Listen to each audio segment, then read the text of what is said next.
What's going on, everyone? Welcome. Trickling in. Oh my gosh, so many wonderful names here in the attendees bar. Hey, Dylan. Hey, Hector. Hey, Irene. Hey, Heinz. What's going on, everyone?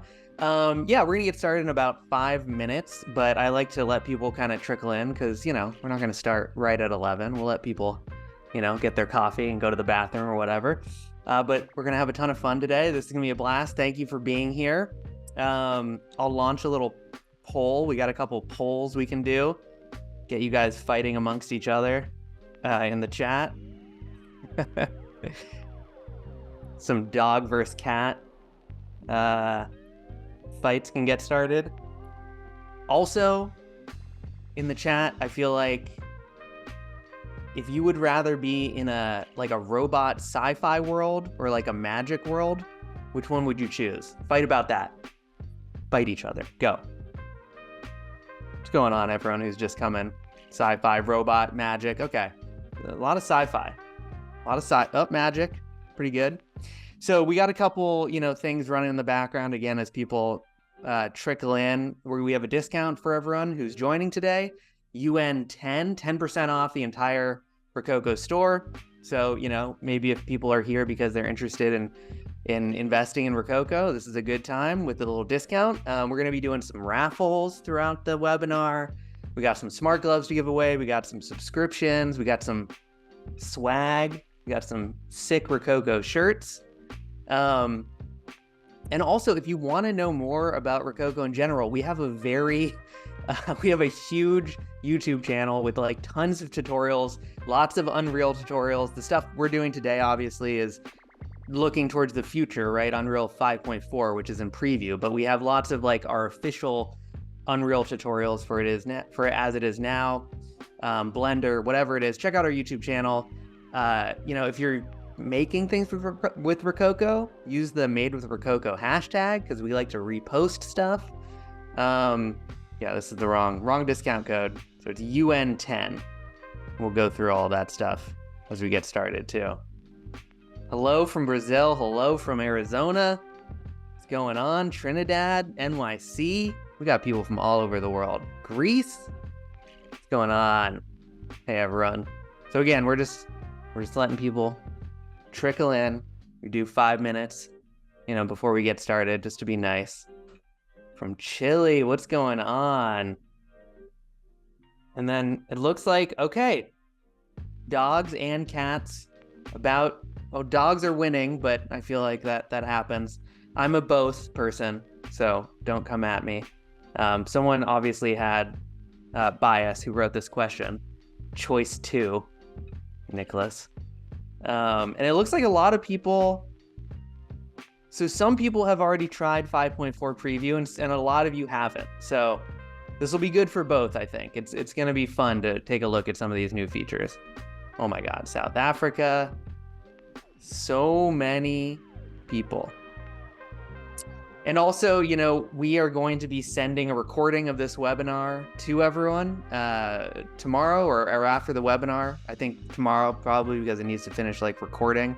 So you'll get a recording of this as well. We're also going to send you a free 5.4 project file, which I've already loaded up with some Rokoko motion capture. And then also, and I'll be talking about this a lot as we go through the webinar, but you can always book a free demo at rokoko.com with one of our product specialists, like a real life human being who will talk you through any questions you have. It's basically a webinar for you alone. So I really encourage people to take advantage of, the fact that you can book a demo and talk about your workflows with someone. It's a really unique thing, I think, when it comes to mocap and, CG in general. I don't see a lot of that when I'm looking to purchase CG related things. So I think that's really cool. So we'll talk about that as we get started in just a moment. Okay. It looks like it's been 5 minutes. So I think we'll kind of get started here. So yes, welcome everyone. Thank you so much for joining us. I'm Sam Lazarus. I'm the creative director for Rokoko. And today we're talking about Unreal 5.4 preview, but we're also going to be doing, you know, a live demo of Rokoko motion capture, and we're going to get into a bunch of different things. So it's going to be a blast, and thank you for coming. Before I get started with what we're going to be talking about today, as I just had up in the Trickle in page, we have a discount for everyone who's attending the webinar, 10% off the entire shop, including bundles, which are already discounted. You know, if you buy a bundle, it's already discounted, but use UN10 at checkout and it brings down the price. You know, you're saving $400 on the full performance capture bundle, more if you're getting the bundle with the coil. So it's a great time. You know, it's just a nice thing we like to do for people. Thank you for coming and joining us. Also, before we get started, as I just said, you can book a demo using this QR code or anytime at rokoko.com. And this is really cool. You know, you can talk to, again, a real life human person. We got Gustav here showing us what a demo is like, but you get to see the suit in action, you know, a live demo like we're going to do here today, except it's tailored towards your specific questions. Everyone's workflows, everyone's situations are different. So I think it's really valuable that you can book, again, a free demo like on your time. There's options you can select for when you want to have it. It's a great thing. If you're interested in buying, I encourage you to do it because it's an investment and it's just good to make sure that Rokoko is going to work for your specific situation. So really cool. And thank you, Gustav, for letting us show this video. Okay. So what are we talking about here today? So the first thing we're going to do is I'm going to give you a very brief introduction to who we are at Rokoko, all of our hardware and software. Some people, this might be the first time you're ever, you know, hearing about Rokoko, so I think it's good for us all to get on the same page.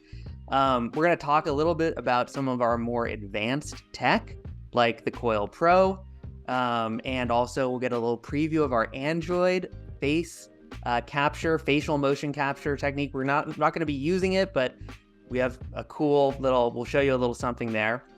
Then, of course, we're going to jump into a suit and do a live demo of our tools. You can see I'm not in a suit right now. We're going to go from 0 to 100. So you're going to see the whole process play out in real time, see what it's really like. And once we get into the suit, we'll do some face capture. We'll do some, you know, we'll throw on our gloves. We'll use the coil. We'll record some motion capture. And at that point, we'll export that mocap out and we'll jump into Unreal Engine 5.4 preview. And so that's really, you know, the focus of today's webinar. And we've got a lot of questions about, you know, Unreal 5.4 preview, right? The full version is not out yet. Why are we out here talking about this? And that's because, you know, even though it's in a preview, anyone can go download Unreal 5.4 right now. And some things will change with the full release. Mostly it'll be bug fixes and things like that. But a lot of big updates have happened in Unreal 5.4, especially when it comes to motion capture. They've made things a lot easier in that space. There's new modular control rigs, a lot of exciting, cool stuff. So I think it's very worth it to go and take a look at where motion capture is going to in Unreal. And so that's why we're looking at it today. We're gonna work with an Epic marketplace model, but we're also gonna use a MetaHuman. I know a lot of people are interested in MetaHumans, and the workflows are a little weird with the MetaHuman, so we'll take a peek at that. And then, of course, Q&A. So we will be doing a Q&A at the end of the webinar, but as you can see at the bottom of your UI, there's a little Q&A button, and I can see the chat, and it's moving super fast. I can't keep up with the chat, but we have a whole amazing crew of Rokokians, my favorite word, Rokokians, you know, standing by who are going to be answering your Q&A questions in real time. And then also you know, usually at the end of these webinars, once we wrap everything up, like I'll just hang around for as long as people want to, and we'll go through Q&A questions, and I'll be able to look at the chat a little bit more, and we'll talk through, you know, whatever you guys want to talk through, go down some rabbit holes. So that'll be good. Yeah. And then also, again, I will be launching a couple polls. I'll do one right now. Let's launch a poll right here. You know, as we go, and launch.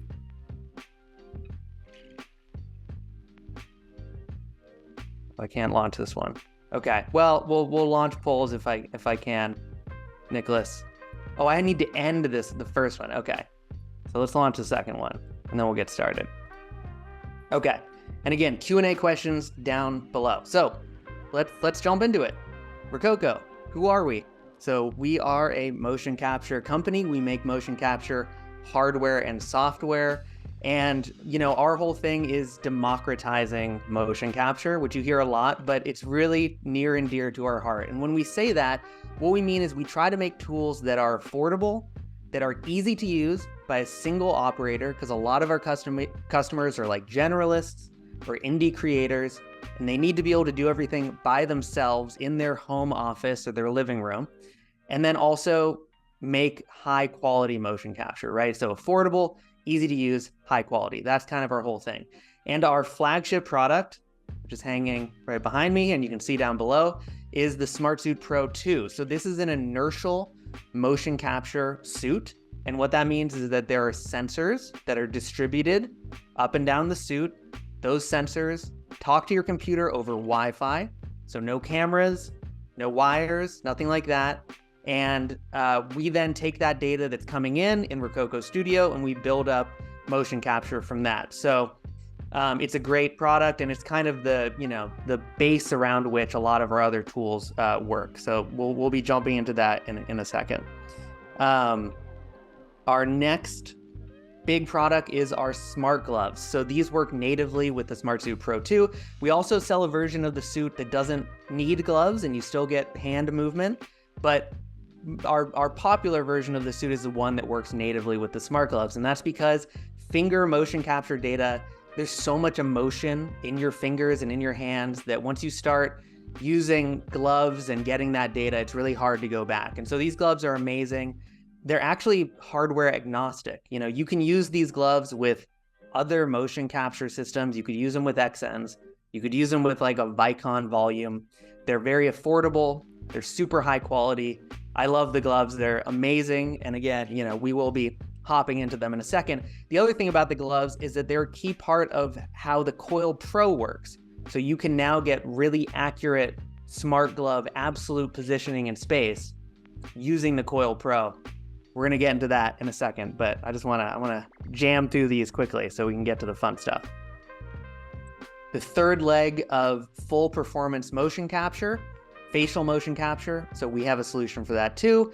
It works using the Apple AR kit off of an iPhone, and kind of in tandem with that, we also have a iPhone head rig. So this is just this guy right here, which again, we'll be using in just a moment, but this thing is basically just a mount for an iPhone. So you don't need to use Rokoko tech at all. You just, if you're using Unreal Lifelike, if you're using Reallusion, iClone's facial motion capture solution, this works for that, right? This just holds an iPhone, but it's an amazing product, actually. As simple as that sounds, there's not really anything else that's even close to being as affordable as this is on the market. I don't know why, but I love this thing. And so we have full performance capture, body, fingers, and face with those three things. Keep moving. On our hardware, we just released the Coil Pro. So the Coil Pro is a completely novel piece of motion capture hardware. It works using an EMF field. So it generates an EMF bubble that's about 8 meters in diameter. And within that bubble, it can track your smart gloves in absolute position. So the difference there from the suit is an inertial motion capture system. That means that the sensors in the suit, they know how they're rotating, but they don't know where they actually are in space. So that means that it's good data, it's rotation data. We know how a human is built. We can take that rotation data, build up an approximation of how you're moving, and that's really quality motion capture. However, there are some inherent limitations when it comes to inertial motion capture like that. When I clap, maybe my hands won't be like touching, they might be intersecting. That's fine, again, because we've been able to keep the suit really cheap and affordable, and there's some small limitations, but that's fine. The Coil Pro fixes a lot of those limitations, right? It allows you to get absolute position for your smart gloves, and the hands are the most important part to get absolute position for, because they're the thing that is interacting with props. They're the things that are, touching each other, working with other actors. And so this has been a really amazing tool to improve the accuracy and fidelity that's already good, but can get better with the suit and gloves without the coil. So again, we're going to be using the coil, but it's a really cool piece of, again, completely novel motion capture technology that nobody else in the market has. And we're making it better and better every day. So I love the coil. On the software side, how does this all come together? We have a program called Rokoko Studio. You can actually go and download this for free right now. You go to rokoko.com, you go to, I don't know, the top products or download or something.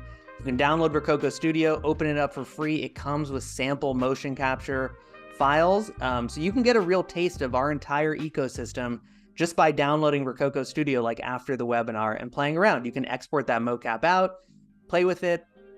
We've added a lot of new features to Rokoko Studio recently, including the ability to do retargeting. You can see I have a live character. I can retarget to a character as I'm recording my motion capture, which is really cool. And we're also just constantly working on improving, the software side of our tools. A lot is being done on the back end for our hardware to give you really good motion capture. And so we have a lot of control just by improving Rokoko Studio constantly to keep making all of our tools better. We also have a lot of live streaming plugins that work with Rokoko Studio. So if you're a VTuber, you want to do virtual production, you can stream your motion capture data live out of Rokoko Studio into Unreal Engine, into Unity, Cinema 4D, Maya, Blender, whatever it is, and you have access to all that too through Rokoko Studio. So it's kind of the heart of all of our tools. And finally, we have an AI motion capture product as well. And we have a single camera and a dual camera version of this product, Rokoko Vision. The single camera is also completely free, so you can go use it right now, record a video yourself on an iPhone, upload it. You're going to get motion capture out of that. You can go play with it after the webinar. From single camera, you'll get mocap, but it won't be too accurate because there's no depth or anything. We have a paid on a subscription, on our Plus subscription, which gives you access to a bunch of different things. But one of them is a dual camera AI motion capture solution. So better accuracy, and this is cool. And so I think, the point that I'm always trying to make by talking about the Rokoko ecosystem is that when you are buying or investing in a motion capture product, it's not really so much the individual product as it is everything around it as well, right? Will that product continue to evolve? Will it continue to get better? Will there be add-ons when new technologies evolve? And so we have tried to have our finger on the pulse. And as AI came up, we have this AI product, right? We have a completely novel EMF motion capture product. We've got our classic hardware products. We're trying to build a real ecosystem where it kind of covers all the different situations that people might have when it comes to motion capture. Again, everyone's CG experience is different. Everyone's requirements are different. So we want to be able to provide, that individual need on a per person basis. So that's why we have invested all this time and energy into making all these different types of tools work on a level that, is production ready, that you can take and start developing games or making CG short films or whatever it is. And again, if you have more questions about your specific situation, book a demo, and a product specialist would love to walk you through and give you a personal live demo, right? So before we jump in to our live demo, again, I just want to go over the Coil Pro because it is new, and a lot of people, we get the question often, okay, you have the suit I get mocap from, why do I need another tool? Well, as I said, there are inherent limitations to inertial motion capture, and one of them is, hand accuracy. And with the Coil Pro, through that EMF mocap that we're able to deliver with the Coil Pro to the smart gloves, there's a bunch of different things that you can do with it to improve either the suit or the gloves as a standalone workflow. Again, general improved accuracy for your motion capture. not only do we know where your hands are, but because we know where your hands are, we also know where your whole suit should be. So if you're doing something live, like again, I've got this example of this drummer, Stuart Charlton, who you can search his name on YouTube, find this 10-minute raw take, which is awesome. This is like the perfect example to show why you might want to invest in a Coil Pro, right? With inertial motion capture, there would probably be more cleanup required, and it would be a kind of a headache for like a long take for an instrument, DJing, drumming, whatever it is. The Coil Pro solves a lot of those problems. If you have multiple actors, the Coil Pro will help position the motion capture in the right space so that, you know, when you throw a punch at the other actor, they can block it and everything will line up. Precise prop handling, we're going to be going through that, you know, today. We use our hands in motion capture to interact with props a lot, and this will help you get better performance and less cleanup when working with two-handed props. And also there is a glove only workflow, and that is really cool. We have a video on our YouTube channel that I go through how to set up glove only with the Coil Pro for a VTuber. So if you're a VTuber and you're, you know, VTubing for 6-8 hours a day, you know, as comfortable as our suit is, maybe you don't want to wear a suit, and maybe you don't need full body motion capture because you're just sitting at a desk as a VTuber, like gaming or drawing or whatever it is.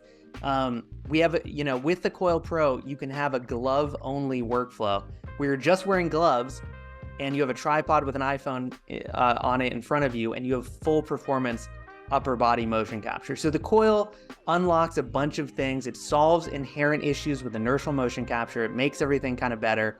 So that is why we developed this tool. Okay, and again, we're gonna get to a live demo in a second, but I wanna go through just some of the cool things that we have coming down the pike. We're adding elevation tracking to Coil Pro users, so you'll be able to jump up stairs or boxes or whatever when you're recording your motion capture. We're always working on just improving performance, especially as the Coil has entered the wild and we've seen it in all these different environments. So we're just continually improving it. We're working on a tool for doing some diagnostics for your environment to make sure your coil is in the right place. So we'll have news about that soon.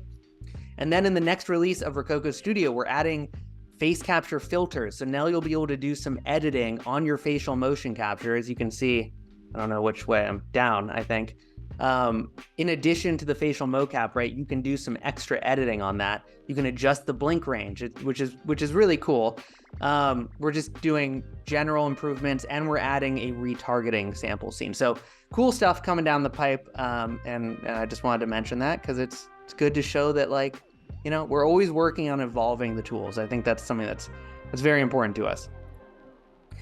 And then the little tease that I'll give everyone is, for years, you know, the Apple iPhone-based facial motion capture system is great, but if you don't have an iPhone, you are out of luck. And so we have an Android-based new facial motion capture hardware coming out. And this, like all of our tools, we try to make as software agnostic as possible. So in reality, this is just a really lightweight, high quality, like webcam, right? You can plug it into an Android, or you can plug it directly into your computer, but it's got like lights around the camera. It's a super high quality camera. It's super lightweight.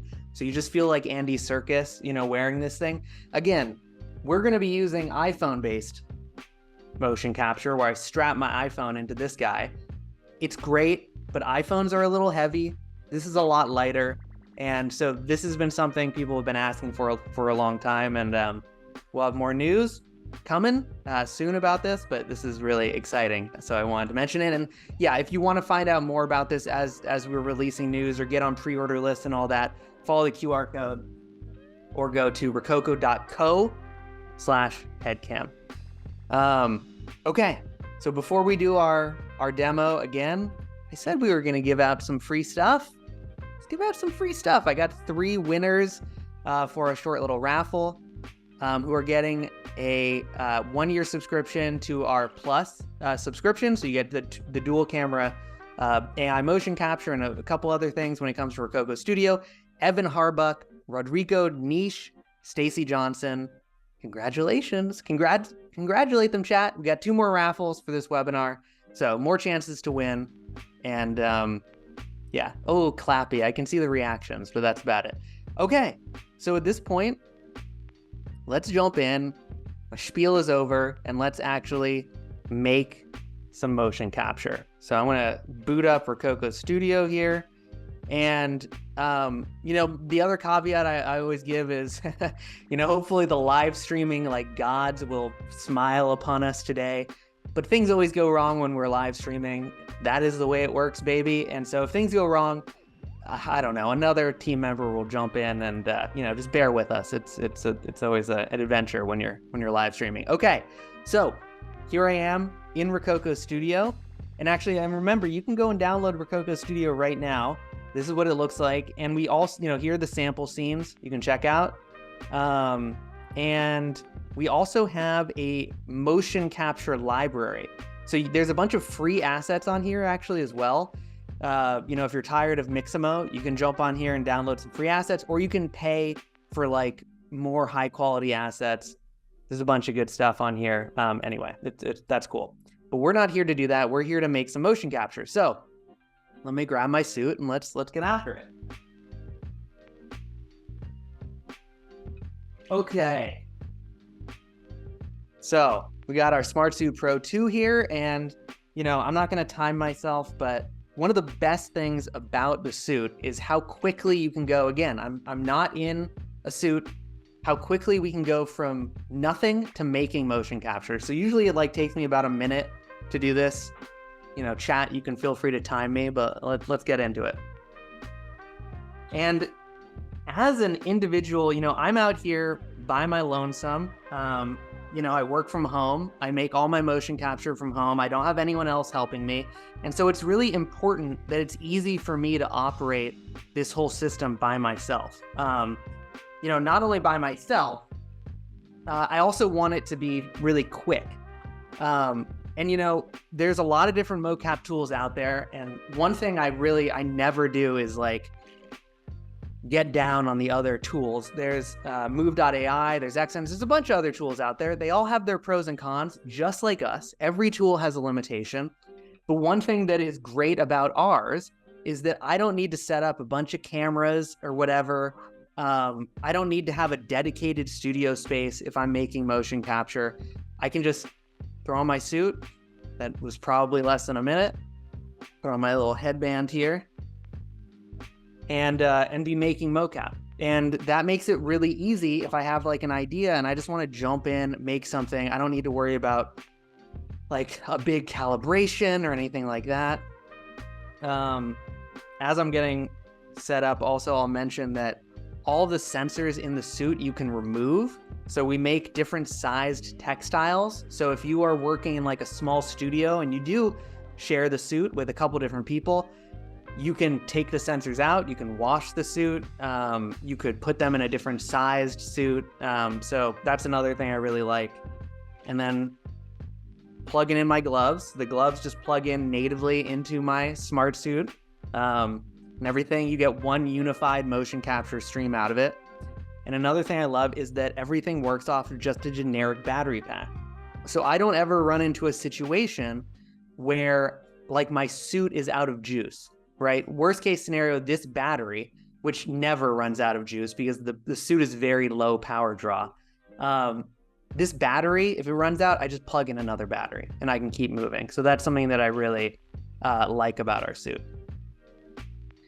There we go, we're connected. So again, everything works off of Wi-Fi. So, you know, when you're using Rokoko mocap, it's really important that you have a strong Wi-Fi network. Mine is just in the right next to me, that, you know, it doesn't go through any walls. It's a Wi-Fi based system. So it makes sense that you need a strong Wi-Fi network. So, you know, that's something we always recommend for users. Get a dedicated router maybe, because the better your Wi-Fi network, the better your mocap will be. This looks pretty weird, obviously, but I mean, I don't know if chat was timing me, but that was pretty quick. I'll add in a actor profile. So this is just has my height. It has a couple different measurements. My arm span, I think, is really important to do. I don't fill out a lot of these. I just kind of do my height and my arm span. But this helps us get really quality motion capture, and you can have multiple actor profiles for like different members of your team. Then I just drag in my suit, do a 3-second calibration pose, which again sets us apart from a lot of the other tools. Ours is a little straight pose. And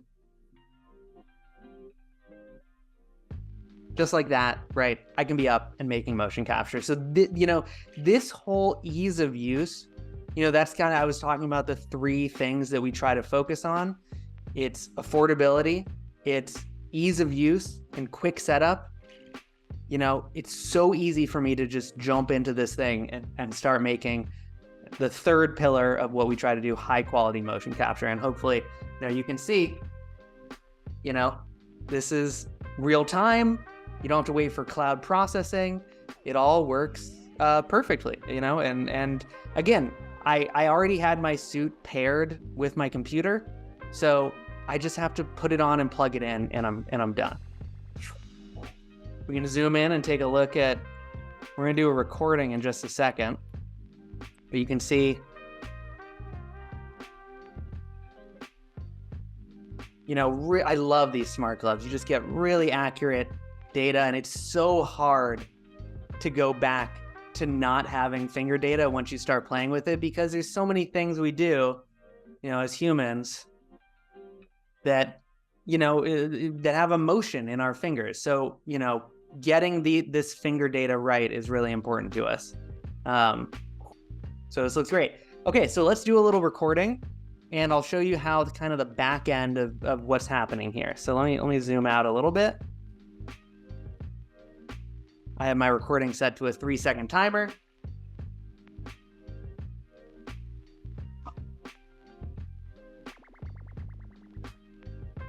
It's always dancing or karate, or the middle finger. I won't do the middle finger, but those are the 3 things people do the first time they get into a suit. You can see I can move around, I can jump around, and I'm not going to do it, but I could run, as far as my Wi-Fi network would allow me to. And I'm very unencumbered, right? So let's take a peek at that clip, and you could even see when we were recording that I might have been getting a little wonkiness. And that's fine. A big part of Rokoko motion capture is this little cleanup process that we have afterwards. So the way that we do a lot of calculating about the motion capture data is by Rokoko Studio understanding when your feet are in contact with the ground. So you can see down here, and as we play through this, these little circles indicate when my feet are on the ground. And I can go through and I can either delete or adjust some of these segments as necessary to get better mocap. I think there was a part, yeah, look at this right here. So this right here, not what I was doing. A little crummy looking, right? I'm not quite jumping. And that's because you can see Rokoko Studio thinks that my foot was on the ground in the middle here. So we can fix this really quickly, just with a couple clicks. Make sure that Rokoko Studio, see, already fixed, knows what's happening. And, in 30 seconds, you can clean up any issues that you might have. And so, this is a really necessary part of working with Rokoko. It takes 30 seconds. It's really easy to do. And I've seen, you can get backflips, and we've had gymnasts using the suit, and you can get all sorts of really good data, just by plugging in and getting going. Another thing before I'm going to plug in my face capture in a second. And basically what we're doing right now, I'm building some clips we're going to take into Unreal. So we're going to build up a couple clips, and we're going to take, they're going to do different things, and we're going to take that into Unreal and work with all those clips. So that's what we're going to do here. I'm going to call this non-coil, because we didn't use the coil movement. But what we can also do is we could add a character to this, and check out our mocap live retargeted onto a character. So this is just a Mixamo character. Drag it onto my motion capture. And I like seeing my actor as well. And look at that. So you can do this with any Mixamo character. You can do it with Unreal characters exported from Unreal Engine, character creator characters. You can do it with MetaHumans. This is really cool because it gives you some live feedback on what your motion capture might look like on the proportions of your character. And, you know, sometimes there might be instances, let's see. Yeah, right here, maybe. We can see that on this character, we have like a little bit of clipping. We have tools where we can go in and I can adjust the arms, right? I could adjust the roll of the arms. I can adjust the shoulders, right? So we have a bunch of tools to kind of get the best out of this retargeting. And again, this is something that we're working on improving and adding more to. Eventually, we're gonna have like editable control rigs. You'll be able to do mocap editing in here, which is really cool. And you can see again, you know, this character is still attached. I'm live. And now if I'm doing my night mocap,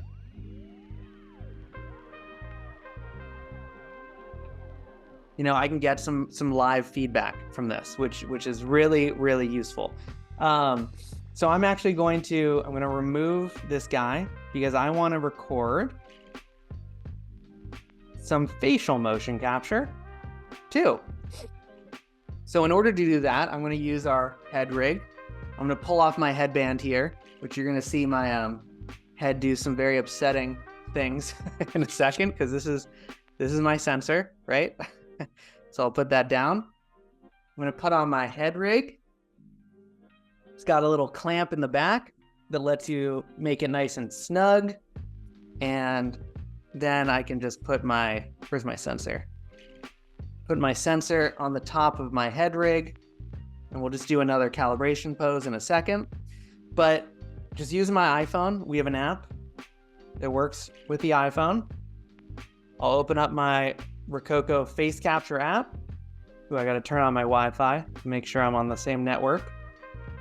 So as long as your phone is on the same network, you know, as soon as we open it up, hold on. There we go. We get a little like pop up. I hit connect, I hit allow, and then I just go and I can throw my phone.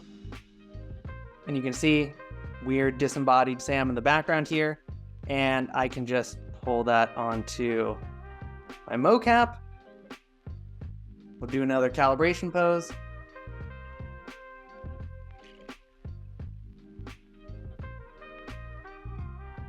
And there we go. We got full performance motion capture up and running. And so, you know, there's a lot of different facial motion capture tools out there these days. Apple ARKit is more of a prosumer, you know, it's not like a Marvel movie level of accuracy, but this is still great. I mean, I see motion capture like this in AAA games all the time. And, you know, if we export this out, this will work with a MetaHuman. And the other thing, again, about this head rig is I've recorded MetaHuman Animator facial motion capture using this thing. So this head rig is just an iPhone holder. I can use this with a bunch of different types of motion capture software or whatever, but it works great here for us as well. So let me record a little something.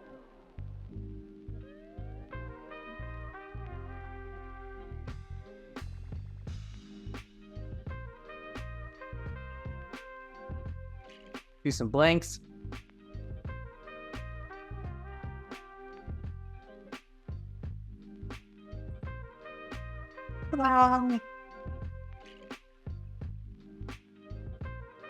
There we go. Okay, now we got some facial motion capture that we can play with as well. And again, we're just building up assets that we're going to be using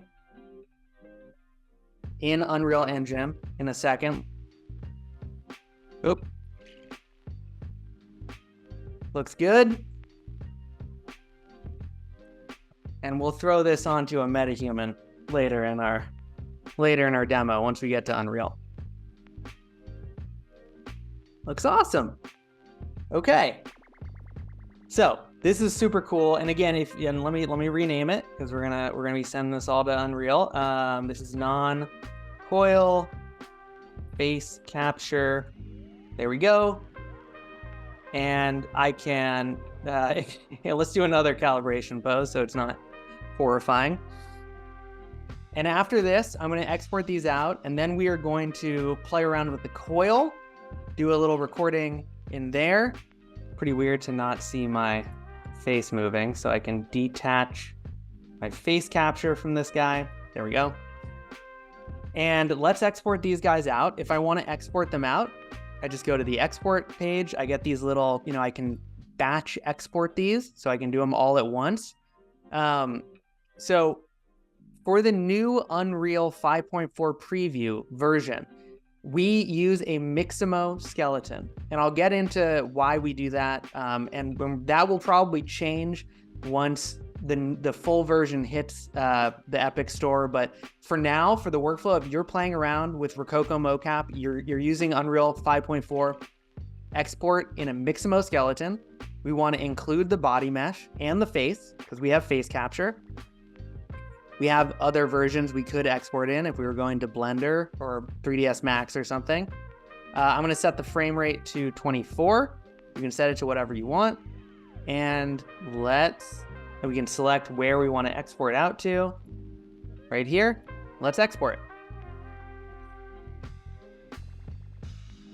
And at the end of the webinar, I can always jump back into the suit and we could just play around. And if people want to see me, the suit works great for a lot of questions we get is about sitting, things like that.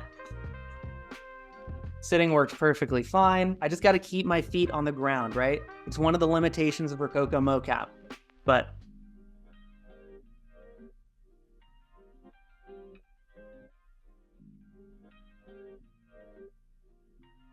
okay, so we've exported our motion capture.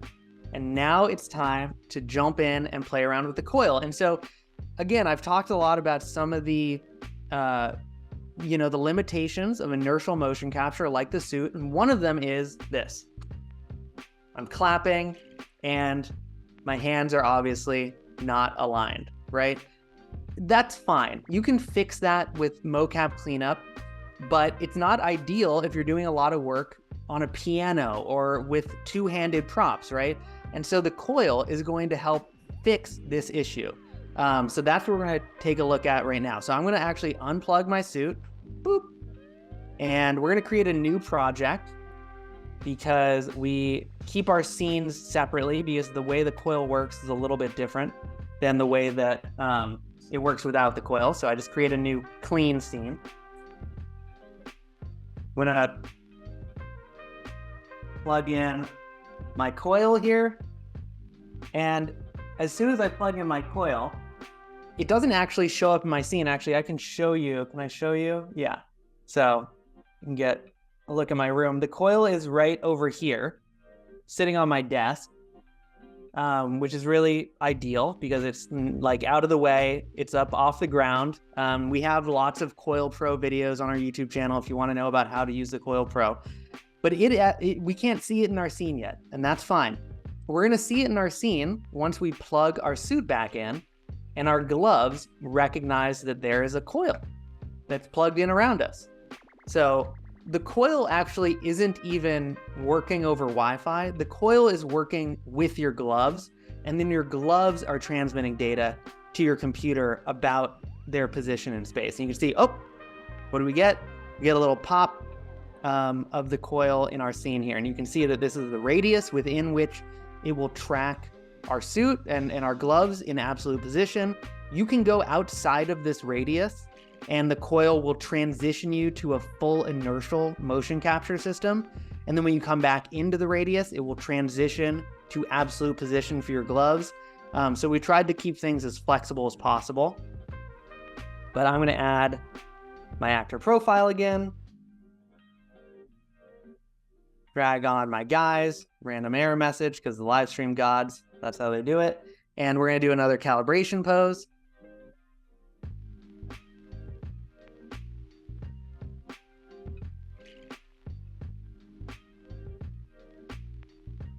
And We'll let this think for a second. Sometimes the first time it takes a little extra second. Here we go. Look at this. Here, let's go and jump in. And remember when we were clapping earlier and what the results were? Oh my golly. Look at how beautiful that is. So the hands are actually where they're supposed to be. I can still do, you know, all the same movement. The only difference now is that I have way more accurate motion capture. And again, this really comes into play when we start handling props, things like that. Let's record something with the coil. So we can take it into Unreal, do a little recording here.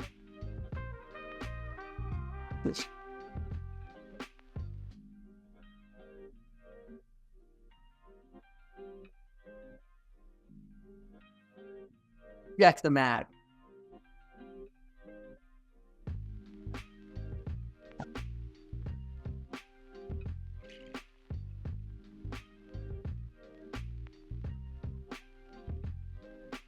So really, really awesome. There we go. Let's play this guy back and see what we got. So it's the same system. The coil is not affecting the rest of the sensors in your suit. Those are still working off of inertial motion capture. So you still might need to do foot cleanup, things like that. But you can see like, the advantage of not having, you know, it's not the end of the world to do mocap editing, and you'll probably still need to do mocap editing with the coil. That's because difference in proportions of your character versus your body will always result in needing to do some mocap cleanup, but you'll need to do so much less. And you can see just like my hands are in the right spot. I love this motion. I think it really shows off the coil, right? Eject the mag, cock it. Looks great. So this is kind of the advantage of using the coil. And also, I think we're getting some questions about getting recorded mocap in the email. We are going to email mocap to you guys after the webinar. So including a free project file for Unreal. So you're going to have some mocap to play around with. And also you can always jump into, you can go and download Rokoko Studio right now and get some sample scenes. But we will be sending a bunch of free mocap your way after the webinar. Okay, so this is the advantage of the coil, right? This is why we spent so much time and effort on making this product. And again, I have no issues with like occlusion. You know, with a lot of really high quality other mocap systems, you have issues where the light needs to be right, or if your hand passes out of view of the camera, you have issues. This is an EMF field, so none of those issues exist. No occlusion issues, and you're still getting kind of that volume level motion capture accuracy. Let me rename this guy. Coil mocap, or coil pistol. And then, last thing I want to do is I'm actually going to unplug my suit and show you this glove only. So I'll unplug my suit here. I'm going to unplug my gloves. And this is such an exciting thing with the coil, in my opinion. The ability to get full body, upper body motion capture just wearing gloves that's super accurate is, I mean, it is something that's just not possible with our tech and with a lot of other motion capture tech. It's just so cool to just be able to wear the gloves and get that kind of result. So I'm going to take off my suit here and I'm going to keep it on so that we could jump back in it maybe at the end of the webinar for the Q&A. And I'm going to throw my gloves back on. And then I've got a battery and I'm just going to independently power my gloves. So I've got just cables here. Just gonna plug in my gloves alone. Plug them into a battery pack. And we'll check out this glove only workflow. And then we are gonna jump into Unreal 5.4 and really start checking out all those features. Okay. So in the meantime, I'm actually going to unpair my smart suit and set my visibility to hands only. Oh, that was face only. I want hands only, baby. Gloves pop up back in our scene. There we go. They look a little wonky. And that's just because we need to do a new calibration pose, a glove only calibration pose. Slightly different. And there we go. This is, again, this is so incredibly cool. Super accurate, super whip fast. If I'm a VTuber, it's a lot more comfortable to just jump in and use glove only. And or even if you were going to, maybe you were a first person shooter, you know, an FPS game developer, and all you need is that upper body motion capture. Like, this is a great workflow. I think there's so many cool workflows that could arise from glove only. Like if you're a DJ and you're doing live performance and you have, you know, a visualizer behind you, it's really cool to be able to do this just glove only. So I want to show this off. And again, as I said before, you can go check out videos we have on our YouTube channel if you want to find out more about the glove only workflows, but this is just so cool. Okay, so I'm going to export out this clip to the same place, and it's time to jump into Unreal. Thank you all for bearing with us. As a little present, let's do our second raffle. We're giving out some merch. I love these shirts. I think they're so cool. People also seem to like them. So Xander Brown, Deborah Stone, and James Hillstead, congratulations. Yay! We'll be sending you and contacting you and sending you out some shirts. So thanks for joining. Okay, so at this point, it is time to jump in and get into Unreal and really get going here. So I'm going to close this out. We'll open up our Epic Marketplace. And again, this is 5.4 preview, right? So I've gone ahead and downloaded 5.4 preview. I've already set up a project file that has a MetaHuman in it. So we don't need to like compile shaders and waste your time. But we're going to start this guy up. Let's hit launch. And while this is loading, maybe we'll do another poll. What do we got for polls here? What do we got for polls? Let's launch another poll. Halftime poll. Okay. So we got 5.4 webinar. Let's open this up and let's get after it. So, as I said before, we've gotten a lot of questions about why we are doing a 5.4 webinar if it's not actually released yet, if it's still in preview. And as I said at the beginning, even though things might change, this is really a good representation of where Unreal is going. And again, in particular, there have been some motion capture workflow updates in 5.4. And I think that makes it really valuable for us to go ahead and take a peek at what we got and what they've been working on. So I want to make myself a little bit smaller so you can see what's happening. And here we have it, Unreal 5.4. It looks very similar. So the first thing I'm going to do, let's go grab that motion capture that we exported from Rokoko Studio. Remember, if you're working in 5.4, you export a Mixamo skeleton from Rokoko Studio. I'm going to create a new folder. Call it Rokoko mocap. Let's go to add, import to game, and we've got that mocap that we exported before. We got that non-coil face capture, movement, and coil pistol. So let's import all three of them. They're the same skeleton, so we can import all three. Open it up. We're gonna hit import mesh. We're not gonna put anything in the skeleton.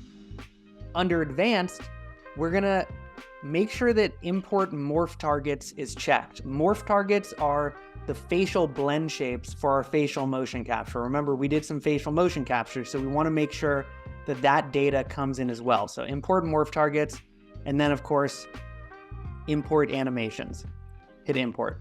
And if you go onto our YouTube channel right now, we have tutorials for Unreal Engine that I worked very hard on for 5.3 and below. And those are different workflow than we'll be going forward. So those are still great workflows, and those are the workflows you should follow if you're in Unreal 5.3 or below. This is, again, a completely new workflow for making motion capture, doing retargeting, doing editing in Unreal. So we're gonna have to update those tutorials, which we'll do shortly. Actually, we have one that we'll be releasing after the webinar that will kind of distill the information we're talking about here. But here you go. You know, we've got all of our data that we exported from Rokoko Studio, and we've got animations, and you can see that we've got all of our facial motion capture data here, and this all looks really good. So we're going to talk about a couple things when it comes to the updates in 5.4. But the main things are automatic retargeting, which they've added, and modular control rigs. So automatic retargeting is the process of taking your motion capture data. Great, we made it really easy to get mocap data, but how do I get this data onto my character? This has been I won't say nightmare, but it's been very difficult in the Unreal Engine. Retargeting in general is tough. But Unreal has this new automatic retargeting that makes it a lot easier. So the way that works is I've already got my character that we're gonna go to. This is just an Epic Marketplace character that I downloaded, a little mech character. So if I go to my mocap and I right click on the animation, I can go to retarget animations. So as soon as I do that, I get this little pop-up window here. And automatically we have our source. This is our motion capture. This is where our animation is coming from. And then we have target. So where is our motion capture going to? So I can scroll down here and select our mesh, and I can double click our animation and look at that. So everything just kind of works, which is really cool. This process used to be a lot more clicks than it is now. So this is really awesome. You can also see the lighting is bad here, but we are getting our facial motion capture coming through as well. So now that we're here and everything is working, we have two options down here at the bottom. One is export animations. So let's go ahead and click that. And that's going to do what you might think it does. It's going to export our animations. Just like that, we've got our motion capture onto our character. Super easy, including facial motion capture data. Now, as cool as this is, what we can also do is let's go back to our motion capture, right click, retarget animations. Let's select our mesh again. Where are you? Let me get you. Load in our take that we want to export. Oop. And we have this export retarget assets option.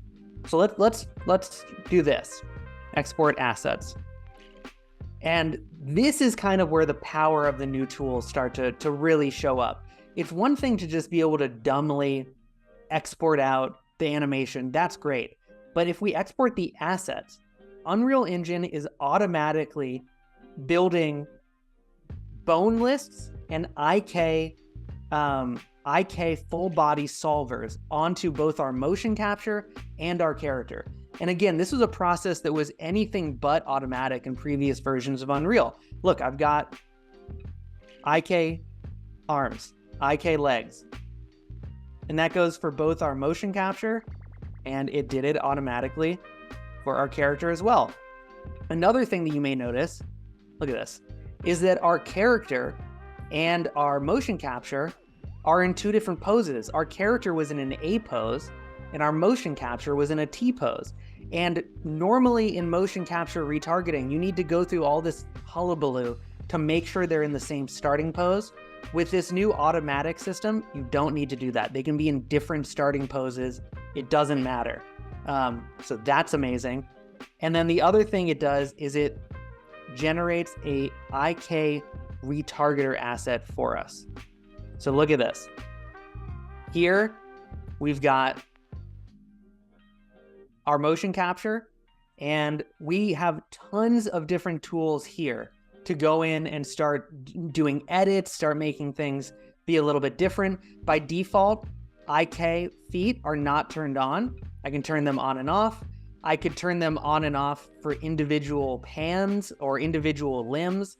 So this is giving us a lot of powerful abilities to kind of take care of any clipping issues or other things that just generally arise when you're doing motion capture retargeting. Again, even with the coil, there's always going to be, especially at the really high levels of motion capture, some editing that you might need to do.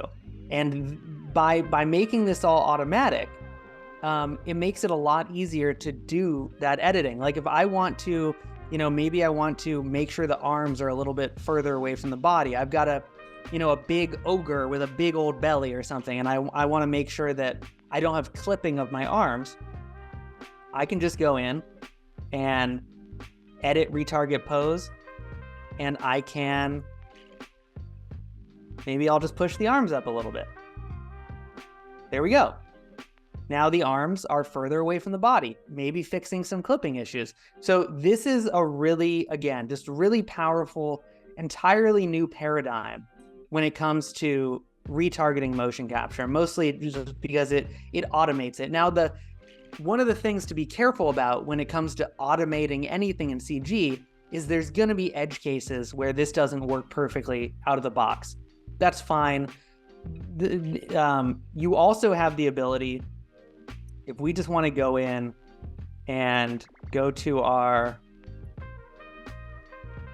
character mesh, we can right click on our character mesh, go to create, and we could create an IK rig individually. And so this is what's happening in that automatic retargeting system. We can auto create retarget chains. So we could go in and maybe our skeleton has a bunch of weird names, and when you do it automatically, it doesn't like pick it up. Maybe it's in a language that isn't supported by Unreal, and so you need to go in and do things manually. You can still go in and it will like do its best to create these automatically. Then I can go in and rename them if I need to. Same thing for the auto create IK. Hit auto create, it just creates IK. And this is like amazing. I feel like I'm not even giving this enough credit, but this is a real shift in how easy this is for most people to do retargeting in Unreal. And that also is going to apply when it comes to editing motion capture. So let's go in and do some editing now. So I'm going to create a new level sequence, call it Rokoko mocap, open it up. And let's drag in our character. And if I want to start animating this character in Sequencer, I would just drag it into Sequencer. Under animation, I would go and find the animation that we exported. If I double click any animation I load into the Sequencer, it will expand my timeline to match the length of the animation. And there we go. Look. We got our animation working in Sequencer. I can simulate physics as well, because I want my little string here moving, making it look all good. So this is really easy to get going in Sequencer. Now, what if I wanted to, and by hitting Control L, I can change the direction of my directional light. What if I wanted to start doing some editing on top of this? So this is kind of the second portion of the improvements and the new things in 5.4 that they've added, and that's modular control rigs. So we have automatic retargeting and modular control rigs. And a control rig is something that basically is layered on top of your character that allows you to do inverse kinematic edits. So in motion capture retargeting or in animation in general, there's two types of movement for a skeleton.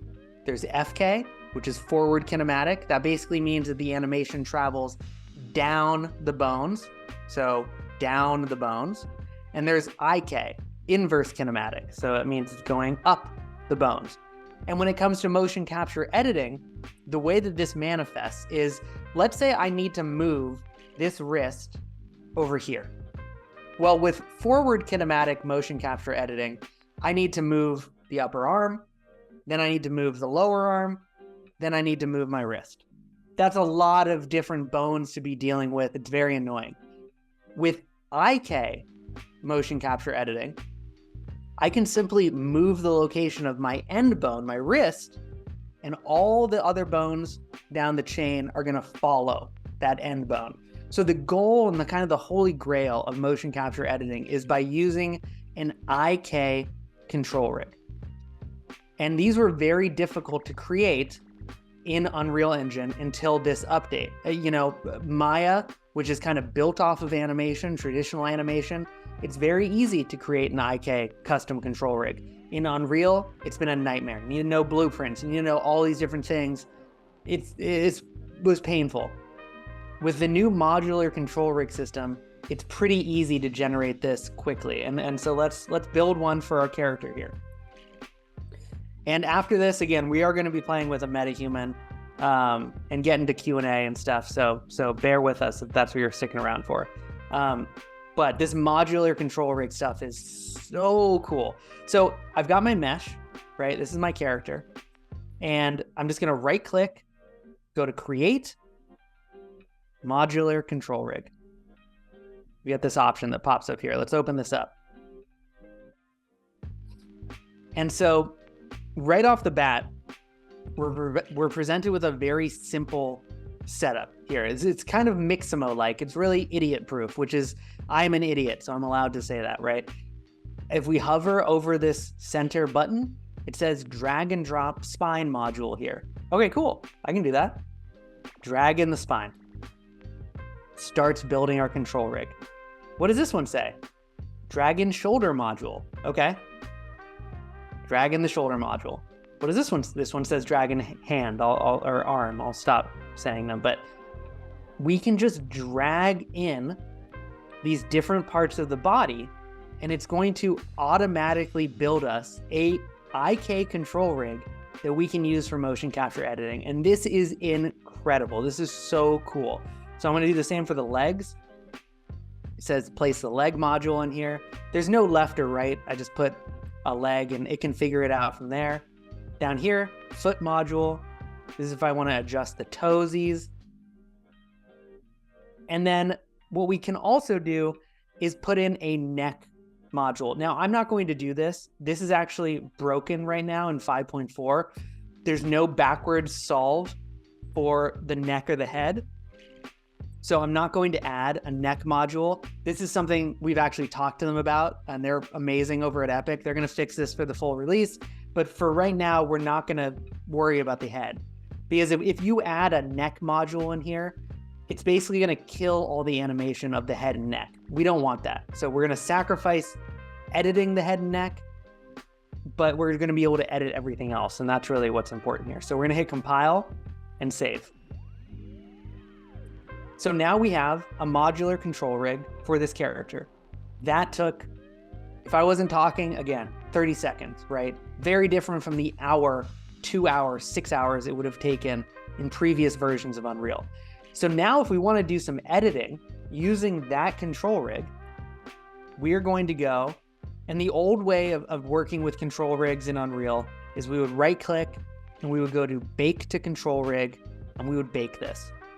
That is it wasn't destructive, but it did bake keyframes in. And one thing you always want to try and do when you're working with any type of animation is be non-destructive. So I don't want to have any effect on our original animation. I want to build a layer that I can add animation over top of our original motion capture, if that makes sense.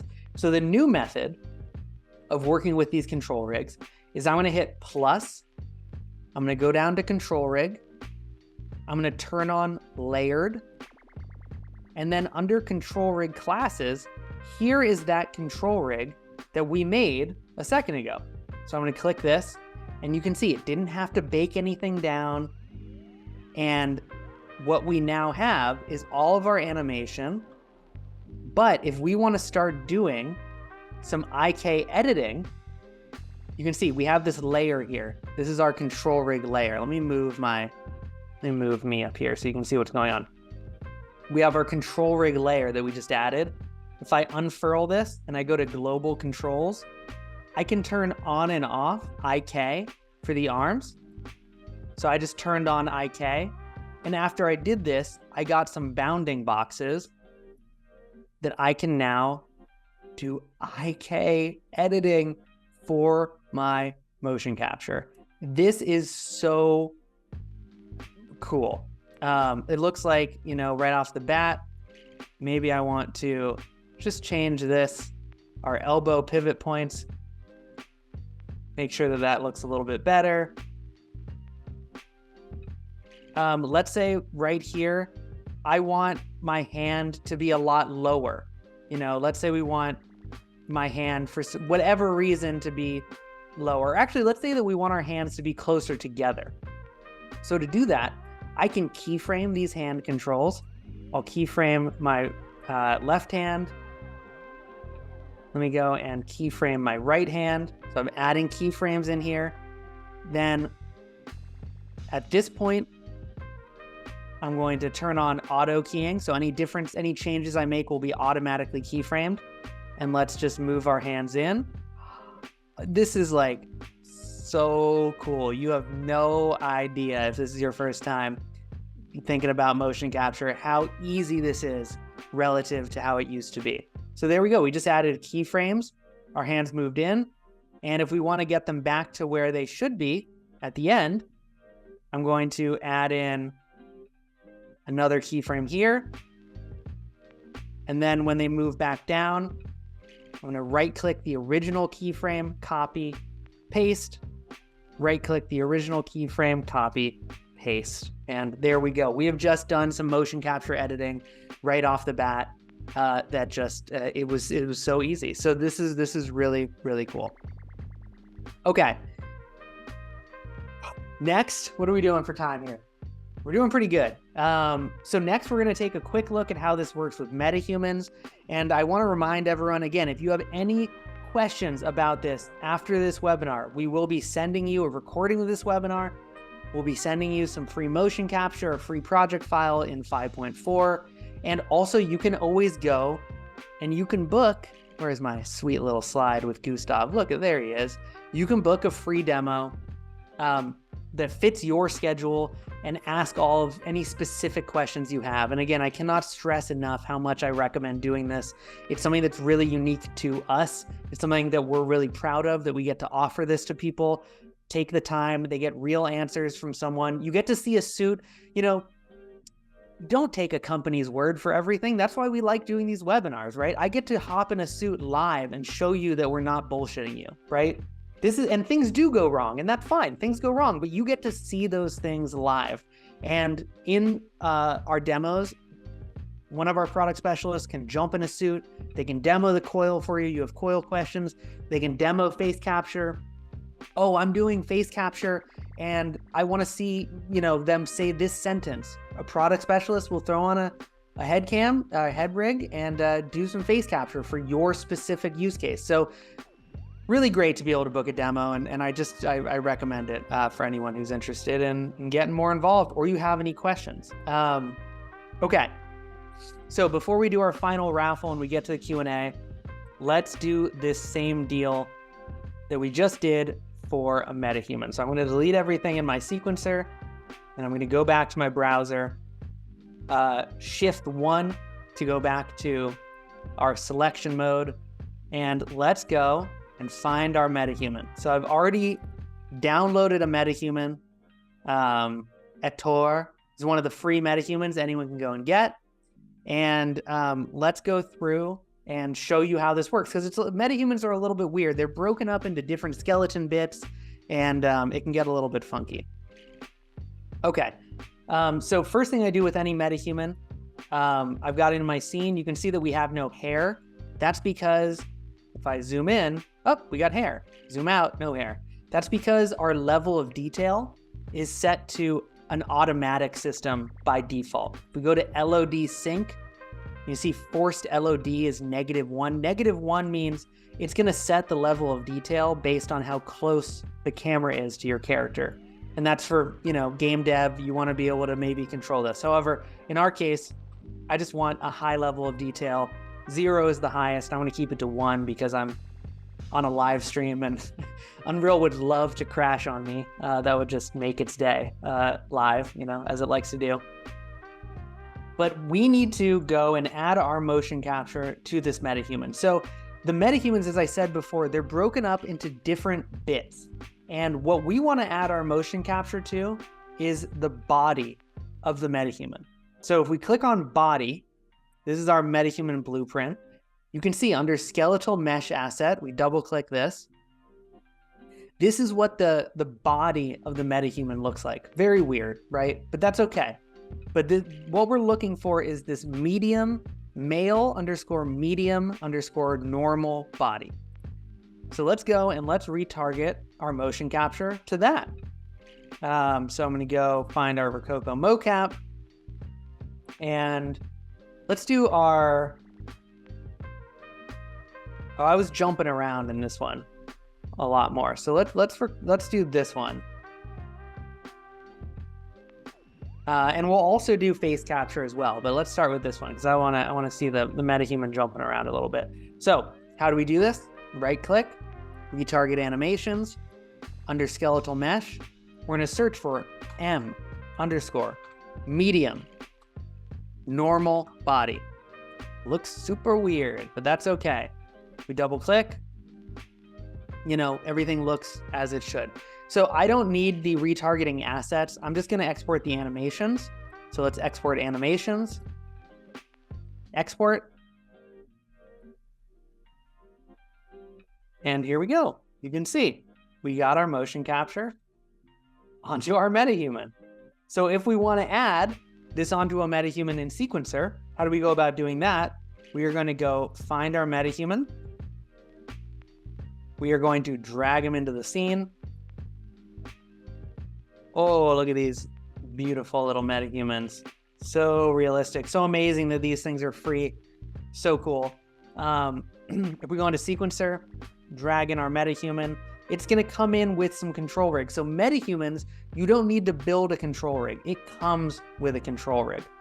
In our case, we're gonna delete it, and we're gonna delete the face capture one as well.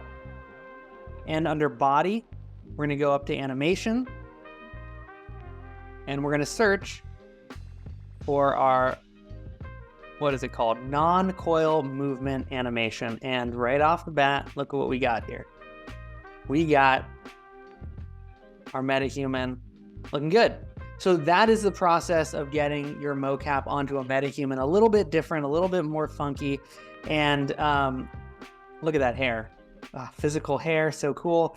We can go in and go to body, control rig, layered, and add in the MetaHuman control rig. And this is gonna allow us to do those same things as before. If we wanna this is set to FK, so we can do FK editing if we want. But if we wanna turn on IK, it's the same thing. We go to global controls, and we are going to arm, IK, turn them on, and now look at this. We can do IK editing. So freaking cool again. And let's also go and I'm curious about seeing the facial motion capture on it.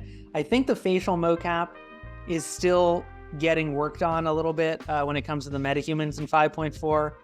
Let's see. It might look a little bit weird. Also, the thing to know about facial motion capture is I was recording it with a beard. Doesn't love that. So, it's better to not have a beard, unfortunately. It's just one of the things about facial motion capture. You just get less detailed if there's beard, right? So here we go. We've got our facial motion capture. This thing doesn't have a face, but if we retarget the animations, and then we go to sequencer, and we add this, face capture.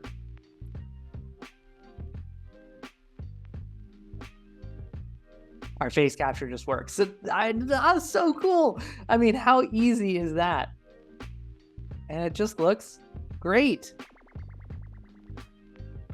And of course, again, there's facial there's facial control rigs here. So we could add a control rig, face control rig. And if we wanted to go in and maybe this jaw was like a little up.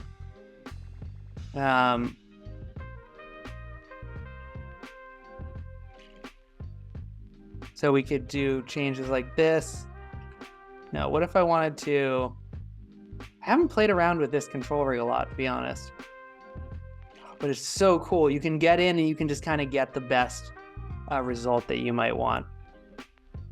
Well, that's right jaw clench, jaw forward back, left jaw clench, jaw open extreme. So I could change this, and you can go in and do non-destructive, edits. So really, really cool that this all works in 5.4. So that's pretty much it. That's our whole spiel. Let's do our last raffle here, and then we'll do some Q&A. And yeah, thank you all for joining. So our last raffle, pair of smart gloves and a Plus subscription. Thank you all again for coming and joining us for this webinar. We have a lot of fun, and hopefully this was educational for everyone, and about Rokoko, but also about Unreal. And so we're really happy to do these raffles. And again, do the discount, UN10, 10% off the store. But old Marcus Matosian, you're not gonna need that discount for some smart gloves, because you're getting a pair of brand new Rokoko smart gloves. Congratulations, Marcus Matosian. We will be reaching out to you over email, and to the other raffle winners as well. So, okay, before we get into Q&A, what did we learn here today? We learned about the Rokoko ecosystem, hardware and software.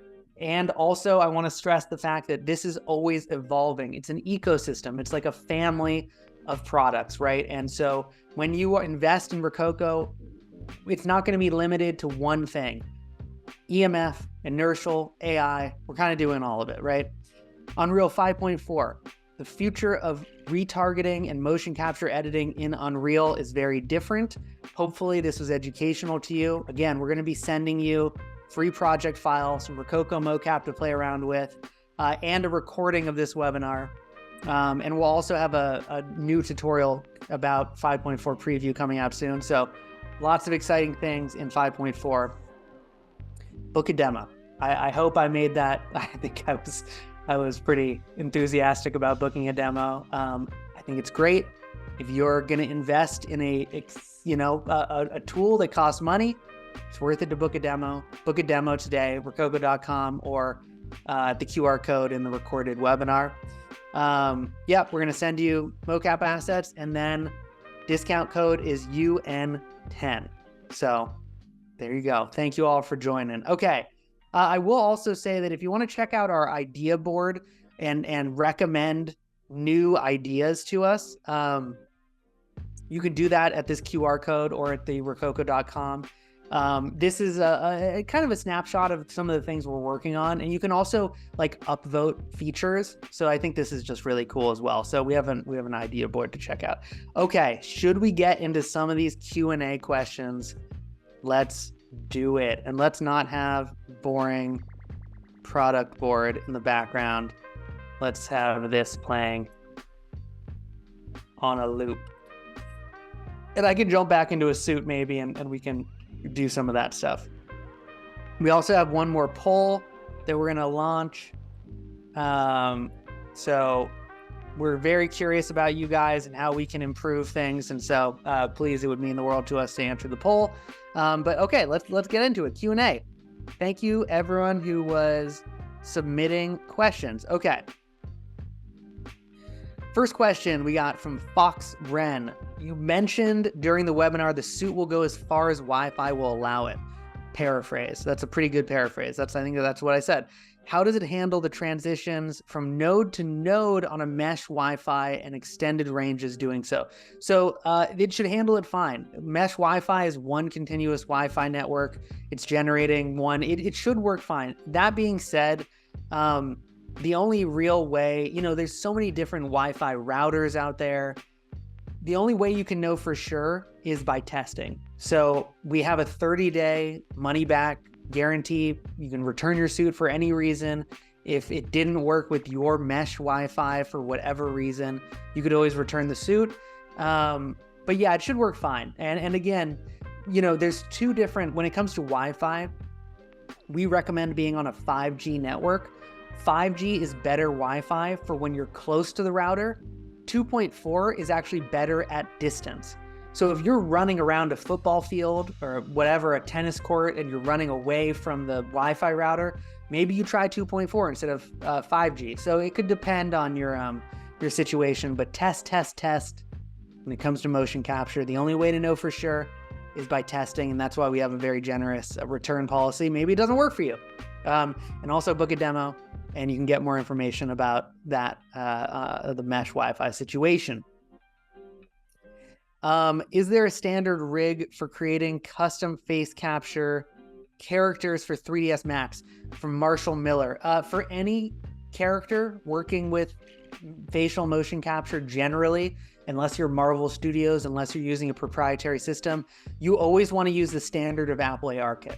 Apple ARKit has locked down the standard facial motion capture system. It's 52 blend shapes. There's naming conventions related to that. Use the Apple ARKit when you are creating your characters if you want it to work with facial motion capture broadly, not just for Rokoko. That goes for a lot of different systems. So Apple ARKit is the standard.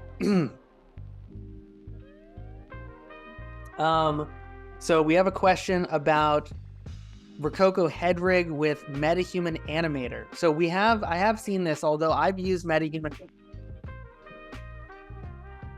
It's the problem with having a pegboard. Sometimes you knock things off. With MetaHuman animator, I've used our head rig a bunch. One thing that we have heard and we're working on maybe addressing is that it's not quite far enough out, maybe, to get the best detail from MetaHuman animator. Again, I've used MetaHuman animator a bunch and it works great for me. So that's my personal experience. Again, if you doubt me, I'm not bullshitting you. We have a live stream every Thursday at 11 a.m. PST.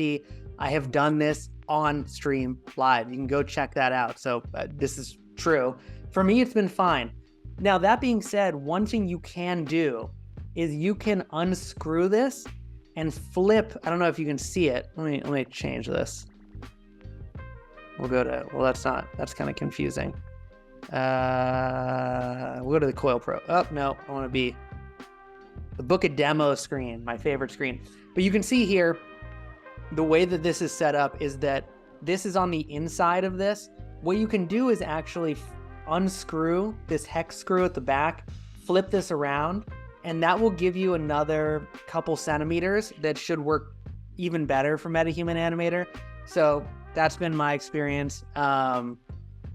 That's our solution for right now, and we're looking into that and maybe changing up our head rig in the future. But again, I've used it with MetaHuman animator. It works fine. Test, order, use the 30-day return policy if you don't like it. We encourage you to. Don't want you to end up with a product that you don't like. That's why we have that return policy. Make use of that return policy if you don't like the product. It's fine. Send it back. From Booker DeWitt, is that a BioShock Infinite reference? How good is the suit in terms of materials and how long does it last with frequent use? Great question. Are there parts that are sensitive in terms of being handled roughly, or is the suit itself as sturdy as possible? So I was actually a customer of Rokoko before I started working for them, and I bought a suit on my own because I was a generalist, and it was awesome, loved it. And when I got the suit, Rokoko, I remember back then especially, we made a really big deal of like, talking about the textile, and the textile is so nice. We put all, I was like, I don't care about the textile. Does the suit work? I don't care how comfortable it is. It actually turns out to be really important when you're wearing the suit a lot. And so we have put a ton of work into the textile. It's really nice. It's very durable. Again, you can remove all the sensors. Let me see if I can show you this. But the suit is just, it's just zippered, and you can pull the sensors. They're just on Velcro here. I can pull off each sensor and wash my suit. You could get a new suit. If you ever had a problem with a textile that was like from our side, we could just send you a new textile. So the textiles are great. They're very durable. I would check out, oh golly, what's his name? On YouTube. God, he's a Star Wars fan video creator who's amazing. I'm blanking on his name. Search Star Wars Rokoko, whatever. Star Wars Rokoko mocap short film on YouTube. You'll find there's 2 of them. But anyway, he has a bunch of behind the scenes footage of putting the suit through its paces, doing stunts. I actually have a couple of live streams where I've like been diving onto mattresses and stuff. We have acrobats who have used the suit. It's very durable. You can use it for stunts. And then also, if a suit is, if a sensor is ever damaged or a cable, we send out.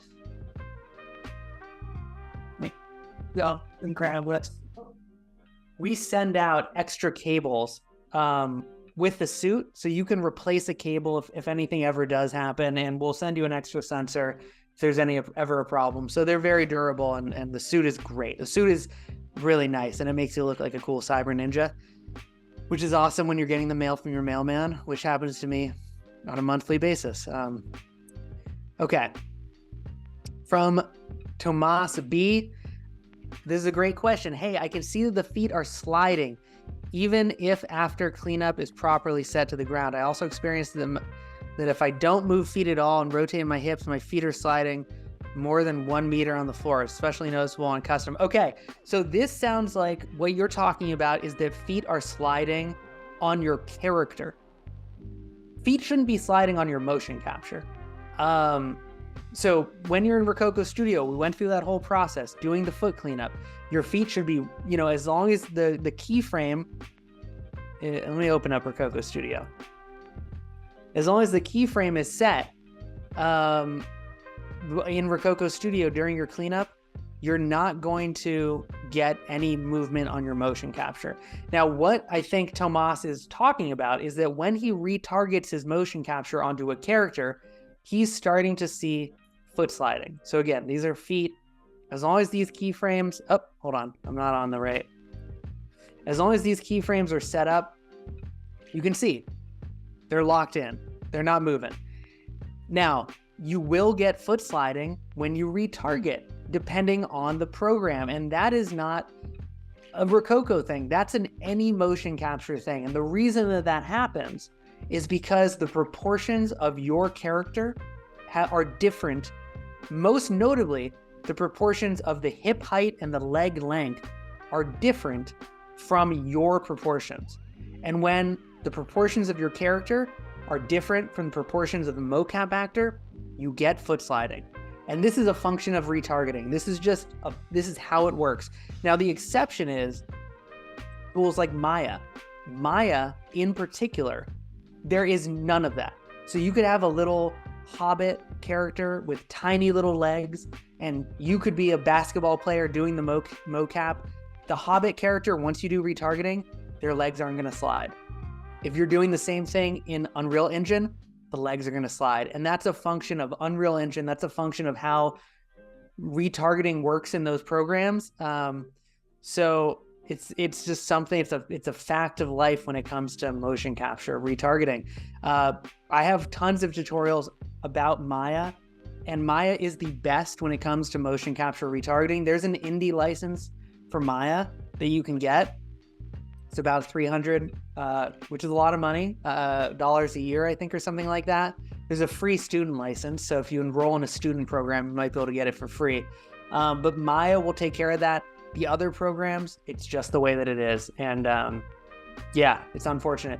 Come and hang out at a live stream, 11 a.m. PST on Thursdays normally, and you could ask me more questions about that. We can go through it, or check out my Maya videos. It's an unfortunate thing about motion capture. And it will happen in any system. A $200,000 motion capture volume, same issue will appear. It's just the way that it is. But this shouldn't be sliding. Your mocap shouldn't be sliding.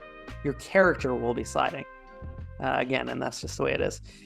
Is it from anonymous attendee? Is it possible to bake the animation to a control rig in Unreal? Totally, it's possible to bake the animation to a control rig. You just don't need to with the new system.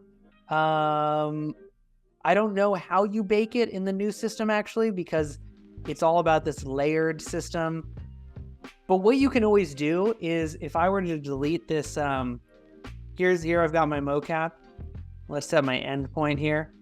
I can always bake this animation. If I go on body, bake to control rig, you can always bake it to FK. So forward kinematic, you can still bake. Baking to IK control rigs, I don't think it works in 5.4 anymore. I think it's just a new, they're changing it up, right? So we have this layered system instead. Anonymous attendee, also another anonymous. So this is baked. You can see I've actually got keyframes on all my skeleton bits now, which there might be reasons for doing that. You can see that it got rid, as soon as we baked, it got rid of our facial motion capture. We might be able to add that back in, actually, if we go to facial motion. Let me try this. What was this? Face. No, so yeah, baking is tough right now. It's kind of one of the changes that they've made. Anonymous attendee. Is it possible to make an FK IK rig in one rig and not have to choose if we want FK and IK? It is. It is by default. It's FK IK. So when you go in sequencer and you apply for the MetaHumans, it's not a modular control rig. It's the control rig that comes with MetaHuman, but let's add it. But under the modular control rig, if you go and twirl it down in sequencer, under global, you can swap between IK, FK right here. You just check these boxes. You can see right here, if we go to right arm, this is IK, or this is FK right now. If I move this, we're gonna get some very weird results. But if I change this to an IK system, IK arm, see, you switch to the bounding box. This is now IK. And there's reasons for both. Maybe you want to do FK if you want to do edits this way. There might be reasons for both. But yeah, under global in the controls here, you can swap between them. You could do it for different arms. You can do it for different legs. Totally. Okay, what else do we got? Thank you all for sticking. What do we got? 500 people still here. I can still see the chat a little bit more. Oh yeah, we got a 20% discount. In the chat, if a character is sliding the legs on the floor, that means I cannot make step dances reproduction. No, you can. You just might need to edit it. You might need to edit it, or you might need to use Maya. There's also it depends on, this comes down to what software you're in. This is, I think it's, it's one thing I talk a lot about in our live streams. It's kind of like,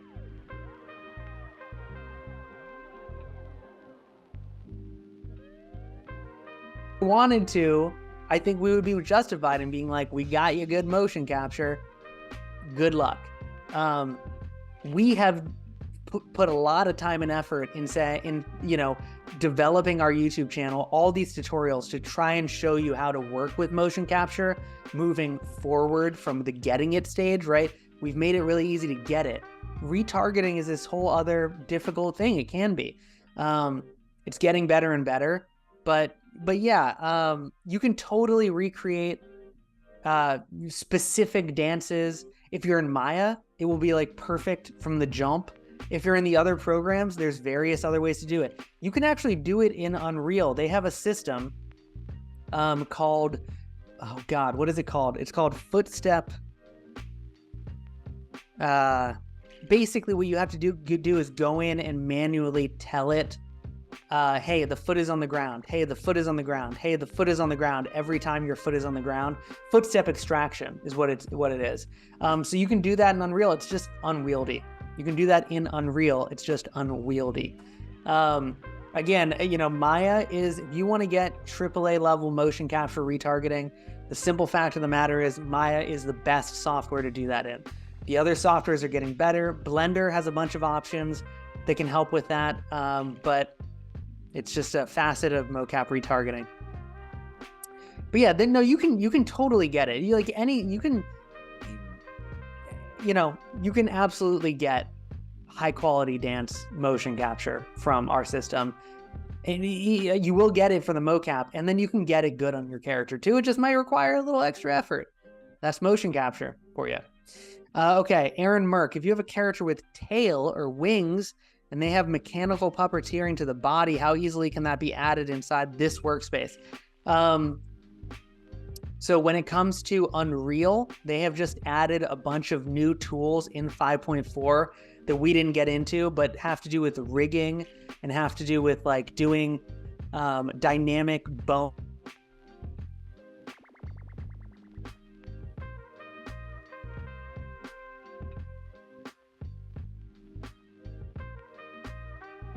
Naturally, as my character walks around.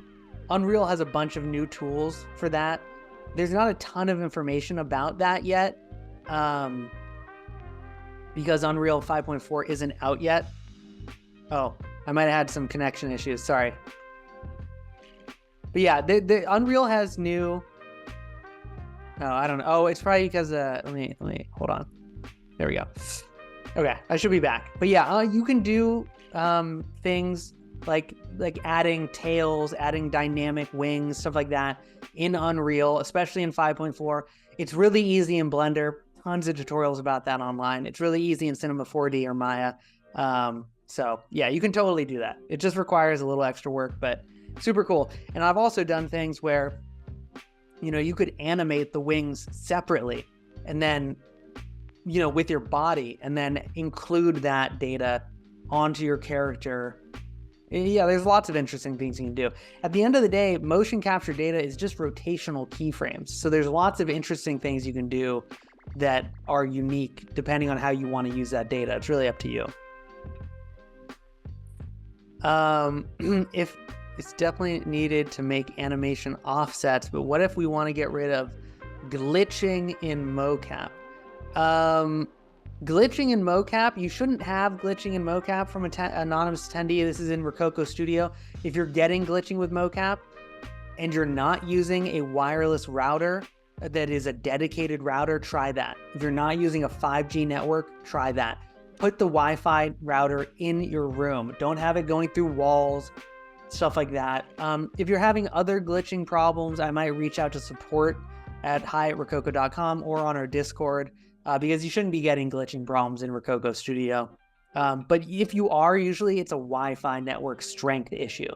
So that's like the root of all problems when it comes to Rokoko. Maybe you just don't have a strong enough Wi-Fi network, and that's the place to start.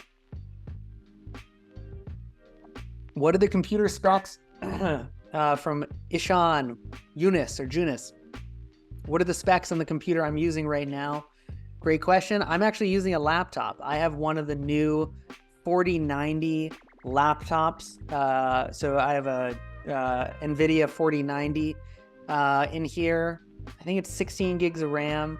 I don't know what my CPU is like, but yeah, you don't need a ton to run Rokoko Studio. You don't need a ton of power. When it comes to Unreal, the more power you have, the better.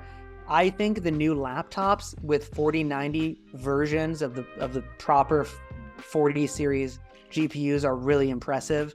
They kill Unreal Engine, they kill ray tracing, they're incredible. They let you use all the new NVIDIA tech when it comes to AI and frame duplication and cool stuff like that, frame upresing. So yeah, it's a laptop with a 4090 in it, which is unbelievable to me. Is there a calibration for facial mocap so that the teeth doesn't have a gap when the person is smiling? So we just added in the new release of Rokoko Studio, we're going to add tools to be able to tweak the facial motion capture on top of the facial motion capture you record. Yeah, so there are tools. There's no calibration process though. Maybe in the future. Okay, we're going to keep doing these, but I think we're going to call it in about 15 minutes, or if I reach the bottom here of these questions. But thank you again to everyone who's sticking around, and book a demo if you want more. Book a demo. Christopher Zoe, I can't pronounce your last name. I'm so sorry. There's a possibility for floor detection. Does the data from Rokoko Studio export to Unreal 2? That's fascinating.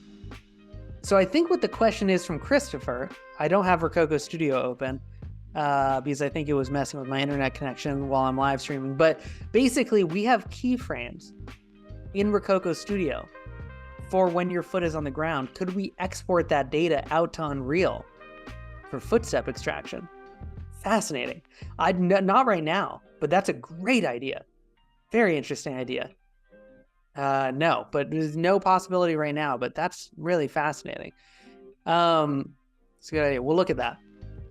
Or go to the product board and add it as a feature. Andrew Knight, does the Unreal 5.4 automatic retargeting work when live streaming from Rokoko Studio into Unreal?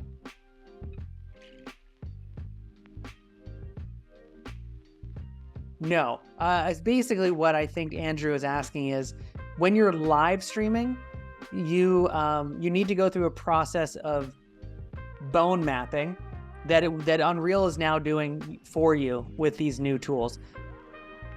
Maybe we'll be able to create an automatic. Actually, that's a great idea too. Bone mapping for our live streaming. Currently, because our live streaming requires a special Rokoko body map in the blueprint, it's not automatic. So you still, not for Unreal 5.4, maybe 5.41, we'll be able to change that up, but that's a great idea too, because the data is in Unreal. So, but no, not right now. And Jesper, let me know if I answered that correctly or not. I think I did. It's not necessary to create YJE rigging in the 3D model. Alejandro, I'm so sorry. I don't know what YJE rigging is. That's probably me being dumb. That's because I'm a generalist, not an animator. I'm sorry. I don't know what that means. Maybe that refers to axes, but I don't know. I'm not a rigger. I'm so sorry. But if it's a normal model, it should work fine. The Rokoko head rig is a little too close to my face. Is there any way to solve that? Yeah, as I was saying before, use a hex wrench, unscrew this, and flip it around, and you can have a little bit more distance to your iPhone, if from your iPhone to your face, if that's something you're looking for. I already have a suit. Can I book a demo, or is that for sales only? No, book a demo, Brad. Book a demo. We'd love to help you out. You have questions? Do it, or reach out to hi@support.com and yeah, even if you have a suit, maybe you want to see something about the coil or the head rig. So yeah, feel free to book a demo. The cables and sensors in the suit, but I will say, if you have support questions, you'll get better support from hi@rokoko.com or from the Discord. So don't book a demo for support. Book a demo if you have like questions about workflows or something. Or come to my live stream at 11 a.m. PST. The cables and the sensors in the suit are very durable. Oh, great. That's just a nice thing from Alejandro. Had a suit since 2019, still working very fine. That's great to hear. From David, what I experienced during a motion where you cartwheel as the character sinks into the floor. Yeah, so this can happen. Again, one thing that's really important for Rokoko motion capture is knowing when your feet are on the floor. That being said, I have seen people do things like cartwheels, front flips, and it's been okay. You might need to just go in and make sure that the foot contacts are correct for that cartwheel. But yeah, that should work. Or try doing treadmill mode That can be a solution as well. And then you have to manually key it, but that's just kind of the way it is. One of the limitations of Rokoko. No motion capture solution is perfect. I can't say this enough. Ours is not perfect. Move.ai is not perfect. Xsense is not perfect. Vicon is not perfect. They all have limitations. One of the limitations for Rokoko, it really needs your feet to be on the floor most of the time. So just the way it is. How do you retarget live from Rokoko to Unreal for real life events? Go check out our YouTube channel. We have a whole live streaming tutorial for doing VTubing and stuff like that. It's all on YouTube, or come to my live stream on Thursdays at 11 a.m. We can talk about it more. But yeah, it's totally possible. I'm not going to get into it, but we cover it extensively on our YouTube channel. Daniel, thank you for the question. Good question. It's just I can't I can't build it from scratch right now. Christian, I would like to know how to avoid fingers problems when retargeting to metahumans. They look weird most of the time. In Unreal 5.4, they've solved that. It should look great with the new automatic retargeting. Otherwise, you just have to go in and in Sequencer, use some of the tools to shift over some of the fingers. So again, we could do this sort of thing.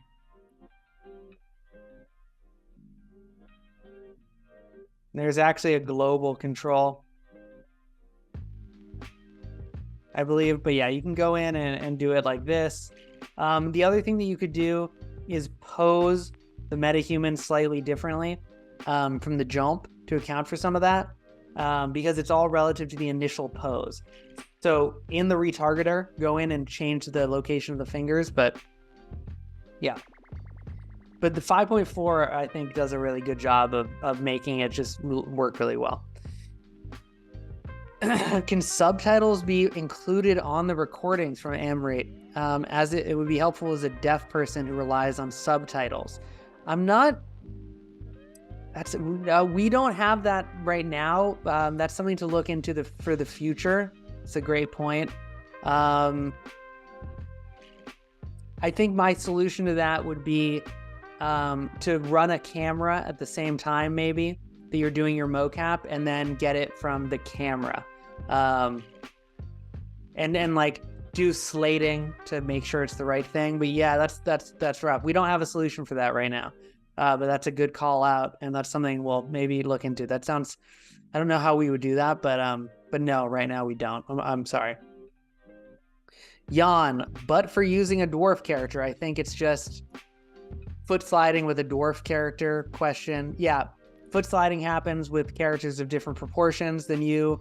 Maya fixes that. There are ways to fix it in Unreal, but it just is a nature of retargeting motion capture.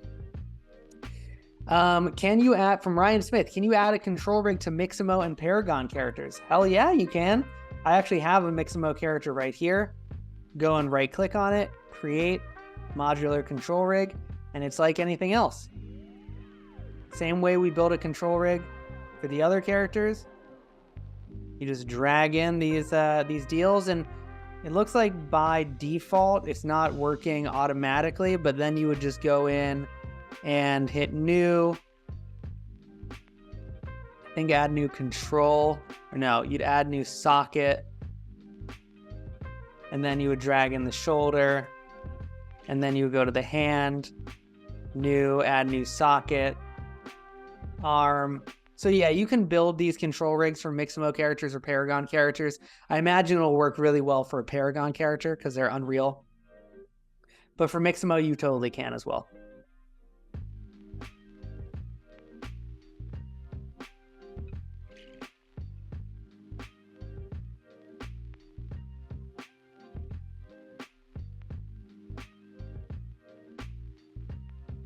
Would need to be done in post for capturing acrobatics, gymnastics. Totally depends on the situation. Totally depends on the type of acrobats. If you were a silk dancer, rope dancer person, you're off the ground the whole time, a ton of work would be needed because you would have to be on treadmill mode and you'd have to hand key the location. If you're going around, you're doing front flips and back flips and like giant, cool nada bongs, taekwondo and stuff. It should work fine. It just depends. So kind of the only way to really know for sure is to test. And again, we have a 30-day return policy. So you can totally always return. That's the only way to know for sure with things like that, I think. But that being said, we have a couple of videos on our channel about acrobat. Like there's a user story about a circus and about acrobats, and you can see some of it in working. And I've seen it backflips and stuff in real time, and it all works fine. But there are some gymnastics certainly that like it will not like. Like even just being on the floor and raising my feet up off the floor, it won't like that. A backflip, it will like that. So it's really up and down, depends on the situation. Joseph Reyna, have you guys ever thought of visiting Africa, Kenya? Maybe have a workshop and guide people on the importance of mocap suits. We have a lot of animators in Kenya, but usually just do the whole job. That's a great idea, Joseph. We would love to do that. I think we have some resellers maybe in various countries in Africa. But yeah, it's a great idea. Maybe we'll do a webinar one day on like Kenyan time zone. But yeah, shout out to the animators. You guys are doing it all. Wilfred, have you a feature for cloth in the makeup in coming down the pipe at Rokoko? No, we don't. Cloth is a whole other thing. I think what you mean is like using AI to like be able to map cloth in real time. No, definitely not. It's just a whole other game. And no, not right now. Although we have things happening for prop tracking. So kind of we're working on stuff like that, but not for cloth.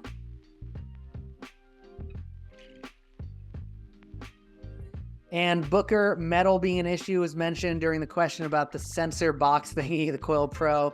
Do you have any questions about that? Yeah, we're working on a new tool that will help debug your environment and be able to put the coil in the best place. It's coming soon, and we're working on improving that in general as well. So there'll be more information coming about that soon. So, oh man, this has been great. I think we're going to call it there. I think you can maybe hear in my voice, I'm starting to lose it a little bit, but thank you everyone for joining. As we close this thing down, I'll say once again, you got more questions, book that demo. Follow the QR code. You can book it at rokoko.com as well. Go on right now. You can also go download Rokoko Studio for free right now and play around with the whole workflow. Also, we got that discount, UN10, 10% off anything on the store, including bundles. So valid for the first 50 purchases. So, act while it's still around. And I think we're going to kind of call it there. Thank you everyone so much for joining. 350 people still here. We're going to do more of these. We're going to have one coming up that is based on education. I think that's scheduled tentatively for May 8th, but we'll be letting people know about that. We got one on Cinema 4D. It's going to be later in May. We're going to be doing more webinars in general. We're doing a Reillusion one in August. So follow our Instagram account if you want to know about those. And also, of course, we're going to be sending you the recording of this webinar, free mocap, all that good stuff, free project file tomorrow. And thank you everyone for coming. I'm Sam. Come catch me at 11 a.m. PST on Thursdays on YouTube live. I jump in a suit. We make motion capture. We go through rabbit holes. You get to see things break. We fix them live. And most importantly, the best thing when evaluating any tool in CG is to see it live, actually working, not recorded videos. And I'm very proud that we have so many live streams actually in the suit. If you have any doubts about how the suit functions, I have over 100 hours of live in the suit action, and you can check that out. And we're there live every week and here. So again, thanks for coming. book that demo, and we will see everyone in the next one. Bye, everyone. Thanks for coming from all over the world. I'm looking at the chat now. Good session. Thank you. Bye. Okay. See you, everyone. Peace.